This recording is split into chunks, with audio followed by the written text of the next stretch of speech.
Okay, so now for the next stage, we're going to be using two products.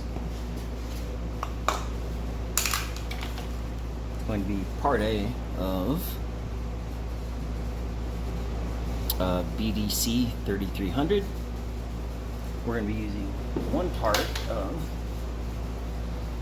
BDC 3300 part B, and we're going to mix it for 3 to 4 minutes. Then we're going to put it on the floor, and what I did for my mixing ratio was I only want to mix a half gallon total. So what I did was I took some measuring cups and I marked some lines. So I put the amount of ounces that I needed, and then I marked the line so this is on a level surface. I added water up to the point for part 1, and then I added more water for part 2, so the ratio should be perfect at this line and this line. And I made multiple lines around it.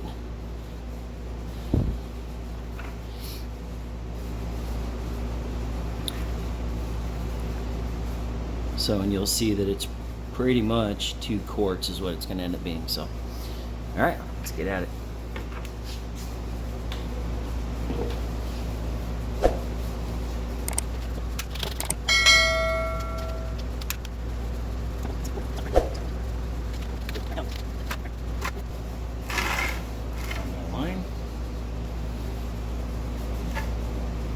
I'm going to go to this line here.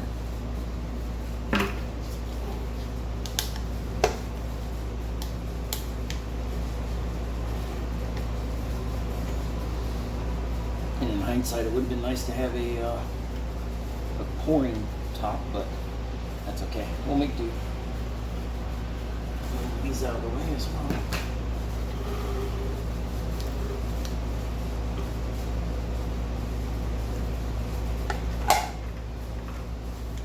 The color I went with is black. So, make sure I can see the line properly.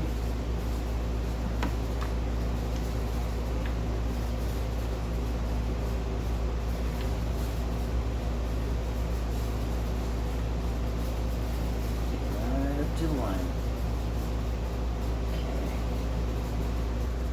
Okay. What else did? No. Fill the rest of the way up with part B. And it even says on the thing here, let's see if we can see this. It says mix 2 parts A and 1 part B. So look right below my finger here.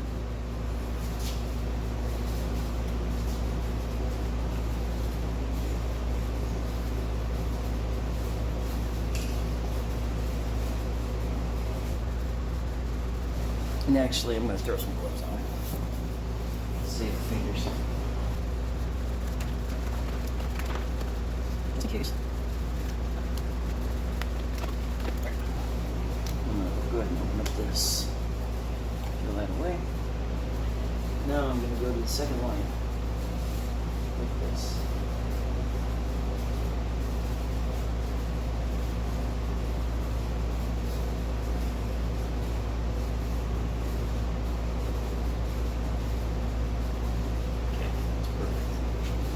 Alright, so, yep, perfect. Alright, now we're going to blend for 3 to 4 minutes.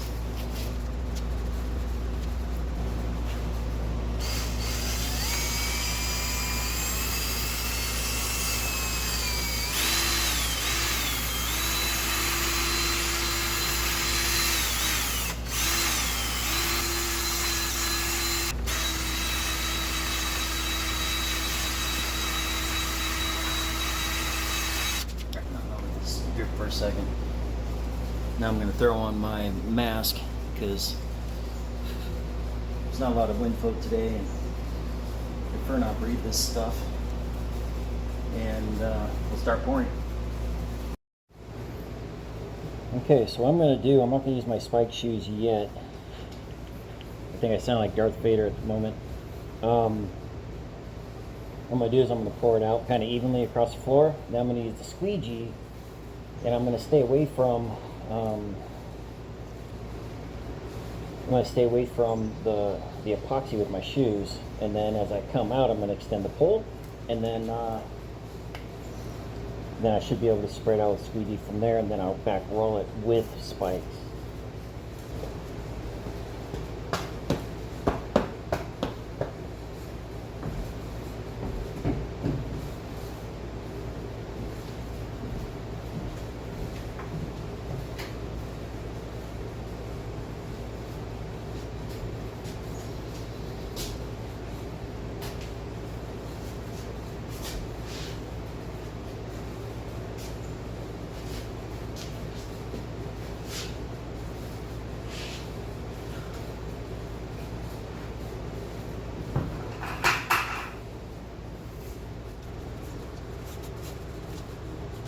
Okay, so as you can see, I have the squeegee out, and what I'm doing here is I'm spreading out the epoxy. And my goal here is to make sure that I get the epoxy all the way into the corners, because the whole point of this, this is a twofold kind of reason why I'm doing this floor. One, durability, so make it easier to clean, kind of protect the wood below it. And so, if I drop something or whatever, it's not going to damage the floor. So I'm going to have a protective barrier. Number two is going to be waterproofing. So by pushing the material into the corners where the wall meets the floor, and then when I come back with the walls and I put them in, then I'm going to caulk around the whole bottom. And what that's going to do is create a waterproof barrier. So considering this is a mobile detailing trailer, there's going to be water in here all the time. Anything could go wrong. A pump could go.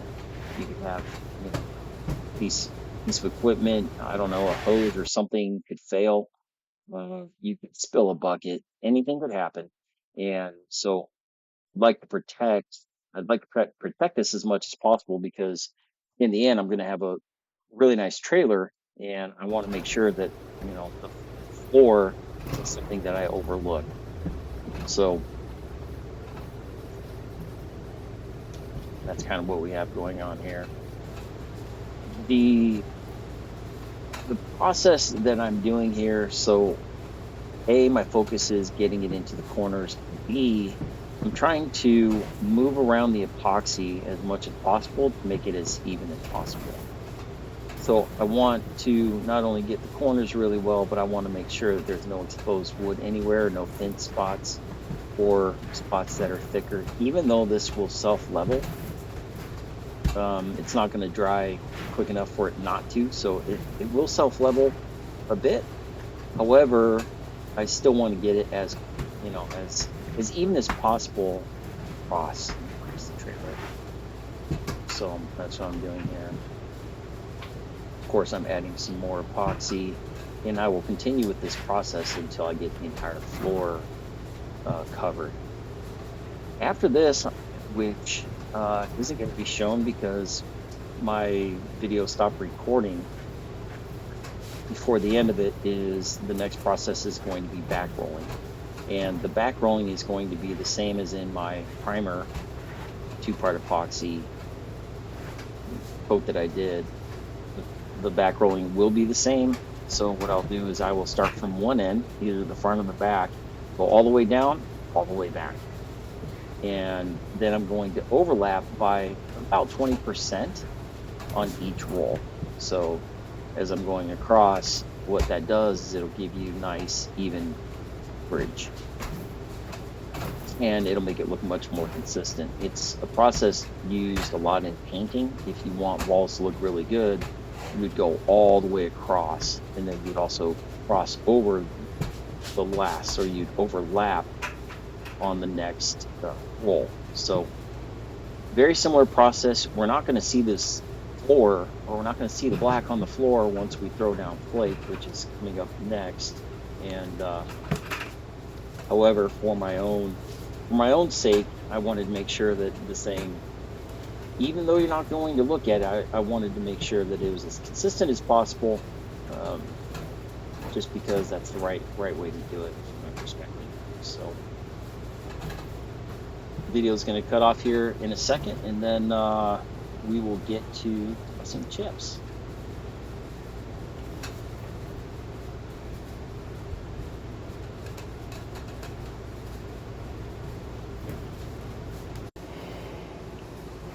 Okay, she's looking beautiful. I let it sit up for about 10 minutes. Of course, I have my mask on. Now I'm going to start throwing flakes.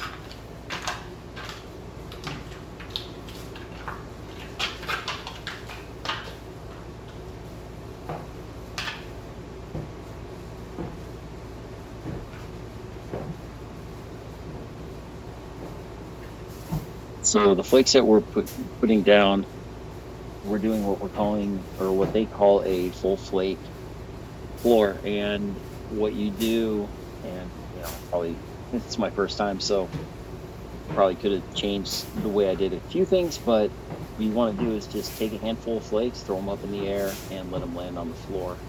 And you continue to do that until you have the entire floor covered. So you will see me go back and forth. I will throw flakes, get more flakes, throw more flakes, and I will literally make sure that I have that entire floor covered in flakes, front to back. And this is what they call a full flake floor.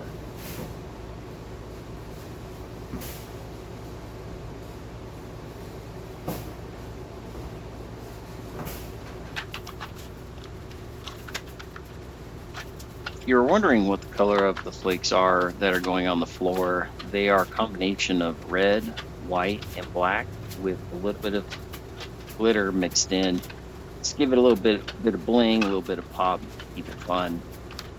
I think the color combination when it's all finished is really pretty nice. Okay, I think we're pretty well covered, and we'll let it dry for a while, and then I'll come back and scrape it. So we'll see how it goes. Okay, now it's had 24 hours to dry, and you probably can't hear me very well, so maybe I'll do a voiceover. However, I'm ready to scrape. So this is what I'm using for a scraper.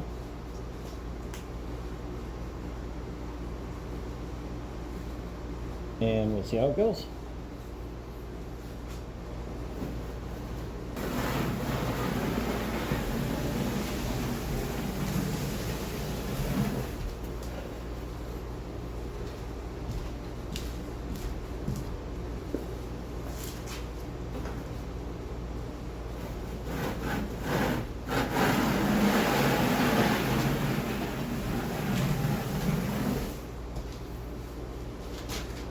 So the reason that we scrape the floor is to remove all the loose flake that we have on there.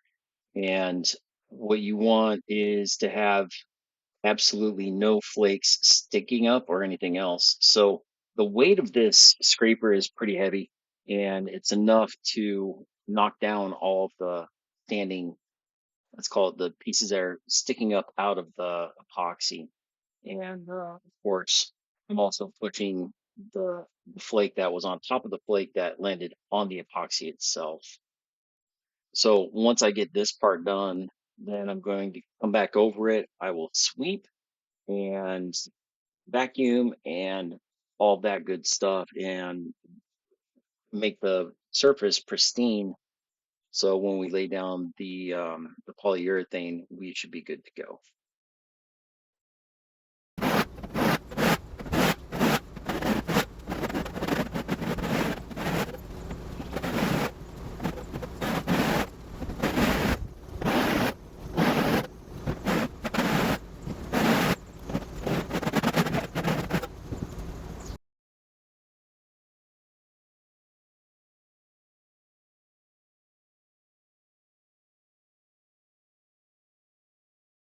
Okay, now we're finally getting to towards the end of our video, the last process in regards to the floor, other than removing the tape. First thing I'm going to do is glove up.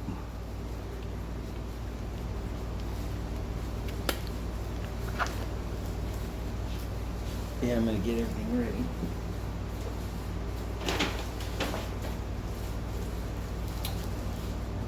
again, I'm going to be using the same style of roller, obviously a new one.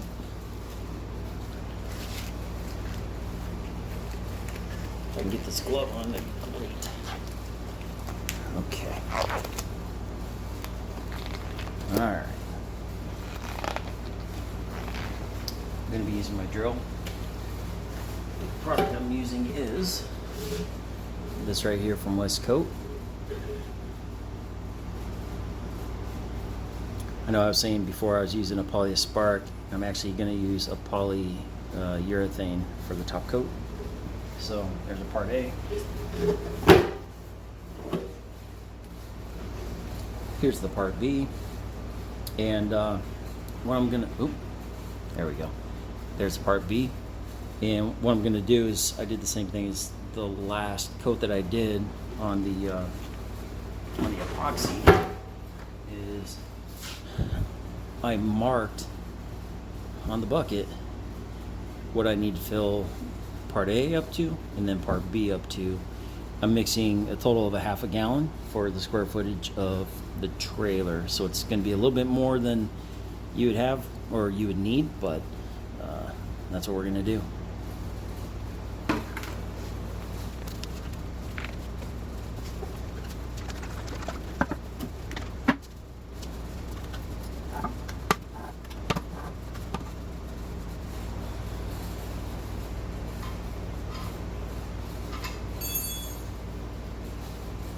So now I'm going to carefully pour up to the first line.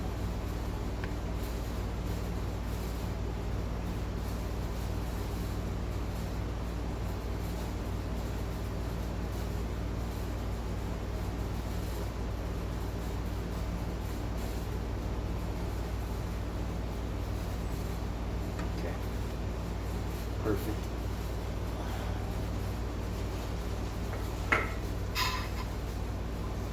This stuff is stinky, man. Very, very stinky. Alright. Set that aside. Now we're going to open up part B.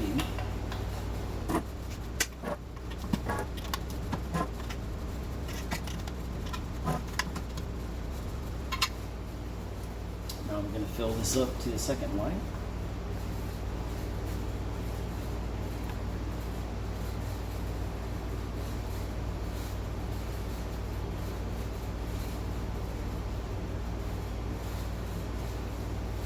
Exactly.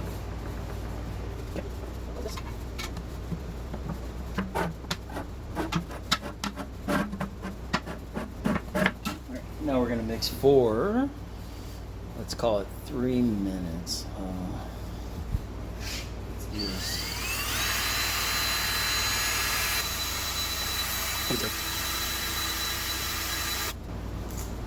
Alright, now I'm going to get the rest of my gear on and then start pouring.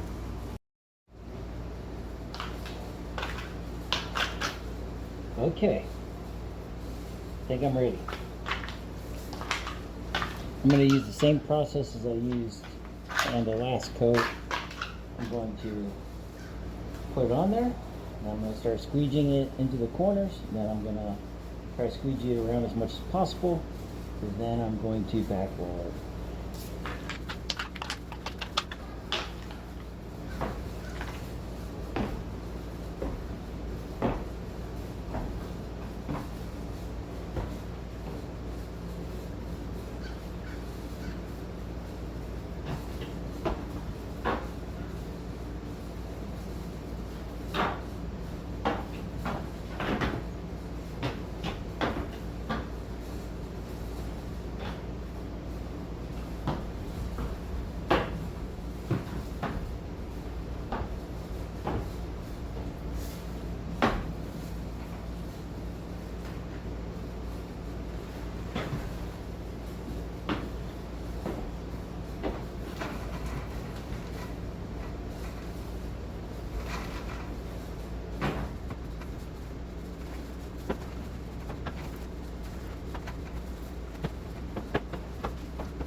Okay, so let it do its thing, and then check back later. I'm super happy with how this floor turned out. Couldn't be more excited, and I can't wait to show you guys the rest of this build. It's going to be epic. So stay tuned, and please don't forget to like and subscribe so you'll be the first ones to know when it does come out. Take care.